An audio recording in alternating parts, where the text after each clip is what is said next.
আজকের ভিডিওটা সব মায়েদের জন্য। সব মায়েদেরকে আমি একটা কথা বলতে চাই। আপনারা যে নিজের মেয়েদের বিয়ের আগে মেয়েদেরকে বলেন যে যেখানেই ঘোরো যেখানেই যাও নিজের স্বামীর সাথে যাও, মানে বিয়ের আগে মেয়েকে কোথাও যেতে দেন না, না ঘুরতে যেতে দেন, না বেড়াতে যেতে দেন, না কোথাও আপনারা যেতে দেন। সব সময় বলে থাকেন যে যেখানেই যাও বিয়ের পরে স্বামীর সাথে যাবা। এই কথাটা আপনারা কেন বলেন?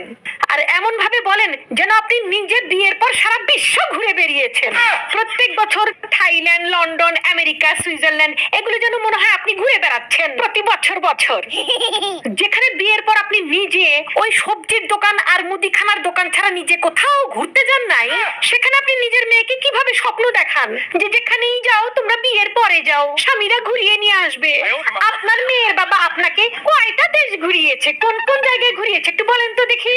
যে আপনার মেয়েকে তার জামাই মানে পরের ছেলে দুনিয়া ঘুরাবে। এই যে মায়েরা শোনেন, বিয়ের পর মেয়েরা ঘোরে না, মেয়েদের জীবনটাই ঘুরে যায়। তারপরে তাদের মাথা ঘুরে যায়, মাথা ঘুরে পড়ে যে যখন মানে বমি বমি ভাব হয় তখন তারা প্রেগনেন্ট হয়ে যায়, তারপরে তাদের বাচ্চা হয়ে যায়, বাচ্চা হয়ে গেলে জীবনটা শেষ হয়ে যায়। দেখেন মায়েরা, নিজের জীবনটা তো শেষ হয়েছেই, অতএব মেয়ের যত আনন্দ ফুর্তি আছে সবকিছু বিয়ের আগেই করতে দেন, একটু ঘুরতে ফিরতে দেন, ঠিক আছে? ওই বিয়ের পর পরের ছেলে নিজের বাপ মা ভাই বোন বাদ দিয়ে আপনার মেয়ের স্বপ্ন নিয়ে বিজি থাকবে, তাই না? আপনার কি তাই মনে হয়? বোঝে না বোকা মায়েরা।